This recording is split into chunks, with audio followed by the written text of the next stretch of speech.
अस्सलाम वालेकुम। क्या हाल चाल, उम्मीद करते हैं कि आप खैरियत से होंगे और हमारी दुआ है कि आप हमेशा खुश रहें, हंसते और मुस्कुराते रहें और इसी तरह में अपना प्यार दिखाते रहें। बिल्कुल जी, मेरा नाम मुअज्जम अली, मैं हूं तारिक महमूद, मैं मोहम्मद यूसुफ। तो आज हम जिस वीडियो पर रिएक्ट करने जा रहे हैं, वीडियो का टाइटल है most famous scientist ran Hindu Rashtra proudly but 99% Hindu do not know about it. चले जी, ये एक इंटरेस्टिंग वीडियो है, नई वीडियो है भाई, कि जो हिंदुइज्म की जो किताबों में लिखा हुआ है उसके बारे में है। ये वीडियो देखते हैं और अपना बयान कर देंगे। कौन ऑन करते हैं? 3, 2, 1 video start. This is the most spiritual place in America. Friends or family really were worried that it was some kind of cult or religion. And they have a Self. But strangely, what's never been done is scaling an experiment up, way up, to the size of a city. Influential people of the time created a city that set out to solve. दोस्तों, क्या आप यकीन करोगे अगर मैं आपसे कहूँ कि दुनिया में एक ऐसा हिंदू राष्ट्र भी एग्जिस्ट करता है जिसको दुनिया के सबसे फेमस साइंटिस्ट लीड करते हैं। एक ऐसा हिंदू राष्ट्र जहाँ पर वैज्ञानिक हमारे वेद और उपनिषदों को सीधा मॉडर्न साइंस से रिलेट करके नई डिस्कवरीज करते हैं। और इस देश में रहने वाला हर एक साइंटिस्ट भगवान श्री राम का सच्चा भक्त है, जिसके कारण यहाँ पर रहने वाला हर एक वैज्ञानिक अपने पूरे परिवार को सनातन धर्म में लीन करता है। और दोस्तों, इस हिंदू राष्ट्र में वो सभी डिपार्टमेंट्स मौजूद हैं जो एक देश को चलाने के लिए बेहद ही जरूरी होते हैं। यहाँ तक कि इस देश की खुद की कैपिटल भी है, जिसको नाम दिया गया है वैदिक सिटी, जहाँ पर वेदों और उपनिषदों के माध्यम से साइंटिस्ट न्यू डिस्कवरीज करते हैं। तो दोस्तों, क्या आप यकीन कर सकते हो कि दुनिया में कोई ऐसा देश भी मौजूद है जहाँ पर दुनिया के अलग अलग देशों से आए हुए स्कॉलर्स सनातन धर्म पर अपना पूरा जीवन निछावर कर देते हैं, जिनके बारे में जानकर आपको भी काफी ज्यादा प्राउड फील होगा। तो दोस्तों, इसलिए आज की इस वीडियो में हम बात करने वाले हैं दुनिया में मौजूद एक ऐसे हिंदू राष्ट्र के बारे में जिसको दुनिया के सबसे फेमस साइंटिस्ट लीड करते हैं और जिसके बारे में बहुत ही कम लोगों को पता है। तो इसलिए आज की इस वीडियो को पूरा जरूर देखना, और अगर आपको ये वीडियो इम्पोर्टेंट लगती है तो इसको अपने रिलेटिव्स के साथ भी जरूर से जरूर शेयर कर देना। तो चलिए देखते हैं। दोस्तों, ये है global country of world peace, short में GCWP, एक बॉर्डरलेस हिंदू नेशन जिसको लीड कर रहे हैं एक famous neuroscientist doctor Tony Nader, जिनको महाराजा आदिराज राजा राम के रूप में भी जाना जाता है। डॉक्टर टोनी नेडर एक फेमस न्यूरो साइंटिस्ट के साथ साथ एक रिसर्चर, यूनिवर्सिटी प्रेसिडेंट, ऑथर और एक लीडर हैं ट्रांसेंडेंटल मेडिटेशन मूवमेंट के, जिसने मॉडर्न मेडिकल साइंस के साथ साथ सनातन धर्म के वेदों और उपनिषदों की बेहद ही डीपली स्टडी की हुई है। इसलिए इन्होंने अपने पूरे परिवार के साथ सनातन धर्म को दिल से अपनाया हुआ है और इनका मानना है कि सनातन धर्म के वेदों और उपनिषदों में मौजूद अमूल्य ज्ञान आज की मॉडर्न साइंस के साथ पूरी तरह से मेल खाता है, जिस पर डॉक्टर टोनी ने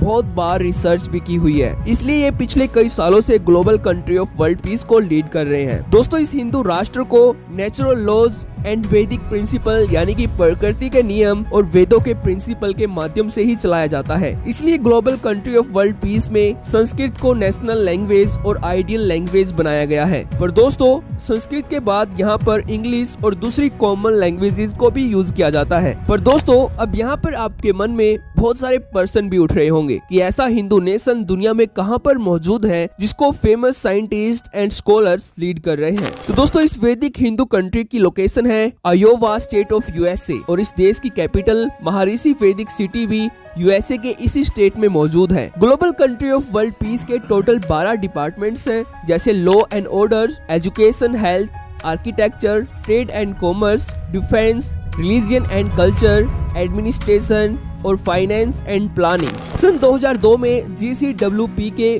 फाइनेंस डिपार्टमेंट ने भगवान श्री राम के नाम से bearer bond and local currency issued की थी, जिस पर भगवान श्री राम का फोटो प्रिंट है और इस करेंसी पर लिखा हुआ है विश्व शांति राष्ट्र। भगवान राम के नाम से बनाई गई इस करेंसी को USA स्टेट आयोवा और नीदरलैंड में अप्रूवल दिया गया था, जहां पर नीदरलैंड में 1 राम की वैल्यू 10 यूरोज रखी गई और USA में 1 राम की वैल्यू $10 रखी गई थी। और दोस्तों, सन 2003 में GCWP के फाइनेंस डिपार्टमेंट ने 1, 5 और 10 के राम नोट इशूड किए थे। और जो वैज्ञानिक इस हिंदू नेशन में वेदों और योग की डीपली नॉलेज रखता है, उसको एक खास उपाधि भी दी जाती है, जिसको कहा जाता है governors of the age of enlightenment. तो दोस्तों, इसलिए सन 2009 में famous neuroscientist doctor Tony Nader को विश्व शांति के वैश्विक देश का पहला सार्वभौम शासक बनाया गया था, जिसके चलते ये वैज्ञानिक दूसरे वैज्ञानिकों के साथ मिलकर सन 2000 से लेकर अब तक इस हिंदू वैदिक नेशन को लीड करते आ रहे हैं, जिनमें से एक बेहद ही फेमस फिजिसिस्ट का नाम है doctor John हैगलिन,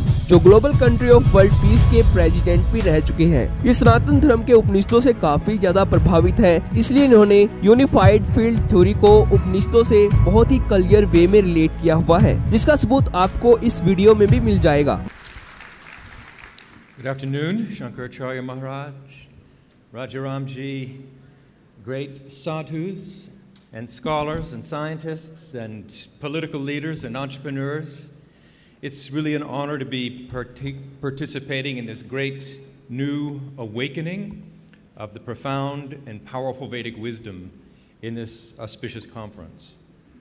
My focus and the focus of this conference primarily is the Vedic science and its practical technologies in our modern world today.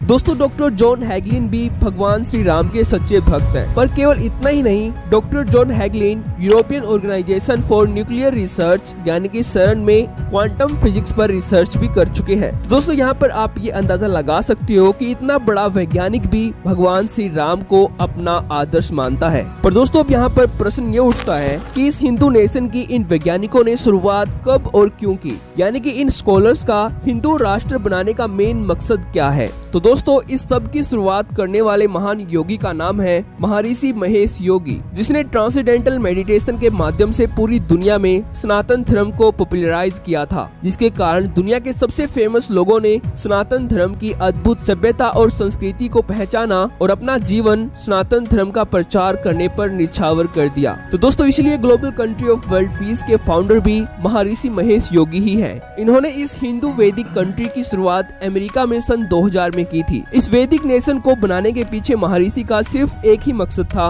कि दुनिया में एक ऐसा वैदिक नेशन भी हो जो भगवान श्री राम के राज्य से इंस्पायर्ड हो। इसलिए दोस्तों, GCWP के नेशनल लीडर्स और टॉप ऑफिशियल्स को राजाज की उपाधि दी जाती है, जिनकी वेशभूषा भगवान श्री राम के पहनावे से इंस्पायर्ड होती है। इसलिए सन 2008 में डॉक्टर टोनी को महाराजा आदिराज राजा राम की उपाधि दी गई थी, जिसके बाद ज्यादातर लोग इनको इसी नाम से बुलाते हैं। तो दोस्तों, ये था विश्व शांति हिंदू राष्ट्र, जो सिर्फ और सिर्फ वैदिक कल्चर पर बेस्ड है, जहाँ पर दुनिया के सबसे फेमस स्कॉलर्स इस नेशन को रन कर रहे हैं। तो दोस्तों, आज की इस वीडियो में इतना ही। अगर आपको वीडियो पसंद आई हो तो वीडियो को लाइक जरूर कर देना, और ऐसी ही यूनिक और इंफॉर्मेटिव वीडियोस को देखते रहने के लिए इस चैनल को जरूर से जरूर सब्सक्राइब भी कर लेना। तो थैंक्स फॉर वॉचिंग।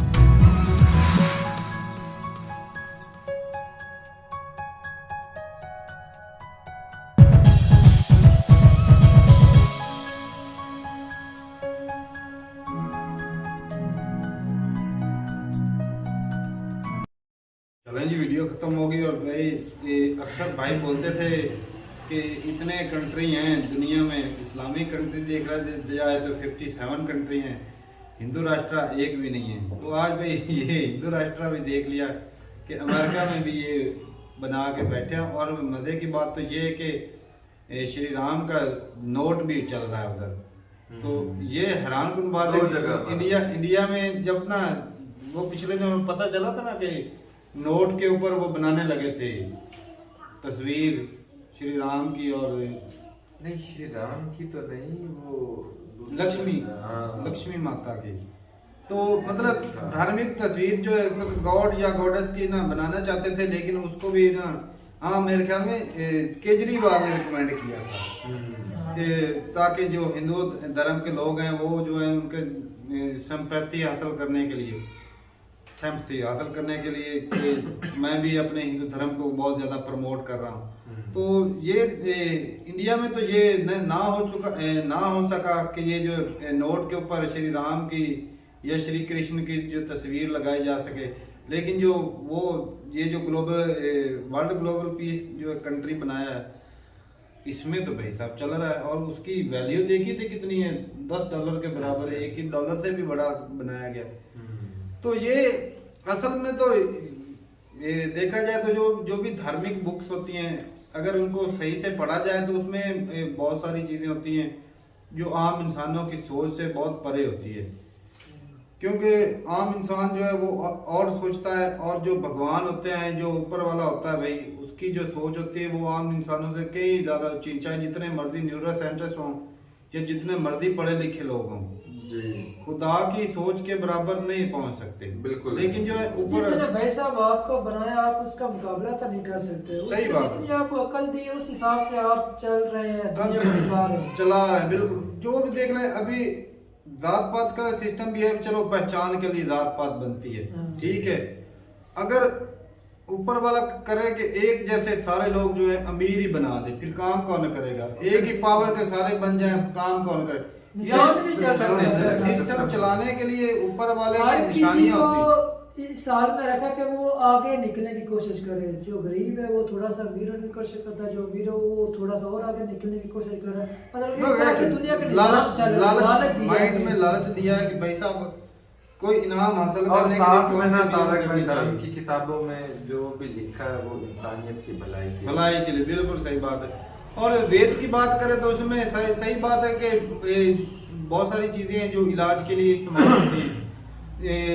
अगर बात करें योगा की, योगा भी तो इसमें ही आ जाता है कि योगा से इंसानी सेहत जो है उसको फायदा होता है। कुछ लोग जो हैं वो देखा जाए तो एक्सरसाइज नहीं कर पाते, योगा जो है वो आसान भी होता है तो कर सकते हैं। तो जिंदगी गुजारने के लिए बहुत सारी चीजें जो भाई धर्म जो है ना, कुछ लोग बोलते कुछ धर्म को मानते ही नहीं, कुछ ऐसे लोग भी हैं। लेकिन जो धर्म होता है ना, ये कुछ ना कुछ अच्छाई वाली चीज ही सिखाता है, बुराई कोई नहीं सिखाता। वो अलग बात है कि जो कुछ क्यों भाई साहब, मतलब जो भी है ना, मतलब कुछ ना कुछ चीज सीखने को मिलती है भलाई के लिए। लेकिन जो हमारे ऊपर से स्कॉलर्स होते हैं ना, ये गलत रास्ते पर लेकर जाते हैं। वो ये उसमें हमारी दुकानदारी भी करनी होती है, अपनी खामी होती है कि हर जो है ना अपने अपने स्कॉलर से लोग पूछते हैं कि आप इसको ना साइंस से टच करके हमें प्रूफ करके दें, ठीक है ना। और जिसने अपनाया ये धर्म वो खुद साइंटिस्ट है और खुद उससे वो मतलब कुछ ना कुछ हासिल कर रहा है, कर लेते हैं। अभी जो है अब देख ले, ऊपर वाले ने मछली बनाई है, परिंदे बनाए हैं, उसको देख के लोग जो है वो हेलीकॉप्टर नहीं जहाज बना रहे हैं, बिल्कुल एयरक्राफ्ट। तो ये परिंदों को देख के बनाया कैसे? एक्सीलेटर जो मशीन है वो बाजू के जरिए जिस तरह हाँ देख ले सारा कुछ भाई साहब। ये जो नब्ज होती है इंसान की, ये सारा वो हाइड्रोलिक वाला ही काम होता है। इसमें कौन सी होता है? ये हाइड्रोलिक खून को जो पंप करते हैं और ये ऊपर उठाते हैं मसल। सही बात है। तो ये भाई साहब ना ऊपर वाले ने बहुत सारी निशानियां छोड़ रखी हैं, समझदारों के लिए वो होती हैं। और जो भी धर्म जो है ना वो अच्छाई सिखाता है, बुराई नहीं सिखाता, इंसानियत की भलाई के लिए किसी के धर्म का बुरा भला नहीं बोलना चाहिए। ये क्योंकि हर बंदे की आस्था जुड़ी होती है इसमें, तो किसी को हर्ट करने से अच्छा है कि भाई साहब अपनी खामोशी। जो भी धर्म जिस धर्म के साथ जुड़ा भाई साहब उसको अच्छे तरह से फॉलो करे, उस पर अमल करे, उसको अच्छे से पढ़े, बजाय सुनी सुनाई बातों पर अमल करने पैदा हो जाता है। इसी वजह से तो भाई साहब आप आज देख लें कि पाकिस्तान में जो हालत है, वो धर्म को सही से फॉलो नहीं करते लोग। वो जो किताबों में लिखा है उसको नहीं करना, ये मौलवियों की बातों पे आ जाते हैं। वो अरबी पढ़ता है, आगे से अपना तर्जुमा हम खुद नहीं ठीक कर रहे, और जो है ना इस्लाम का नाम भी हमारे ना अमल करने की वजह से बदनाम। सियासतदानों की जरूरतों की वजह से वो अपनी पैसे कमाते हैं, जरूरतें पूरी करते हैं, और हम जो है टच दे के लोगों के वो दिमाग के साथ खेलते हैं, उनके जो सेंटीमेंट होते हैं, जो भी उनकी जो आस्था होती है। तो ये ना चीज़ें अच्छी हैं भाई। और भाई अच्छा लगा देख के भाई एक हिंदू, चलो और नहीं तो एक तो हिंदू राष्ट्र देखने को मिला। और आप भी अपनी राय जरूर बताइए कमेंट सेक्शन में। वैसे इंडिया में होना चाहिए कि चलो एक आधे नोट के ऊपर तो होना चाहिए, नहीं हो सकता है इससे ना कुछ सीखेंगे। अगर अमेरिका कर सकता है, अमेरिका में आप इंडिया क्यों नहीं कर सकते? है ही इस धर्म को फॉलो करने वाला कंट्री है। चलें जी, ठीक है। ये जी महर्षि महेश की उन्होंने ये चलाया था सिस्टम, और आज देख लें उधर कितने ज्यादा कुछ लोग होते हैं भाई साहब जो भी धर्म को फैलाते हैं। तो ठीक है भाई, मिलते हैं वीडियो के साथ, तब तक के लिए इजाजत दें। अल्लाह हाफिज़।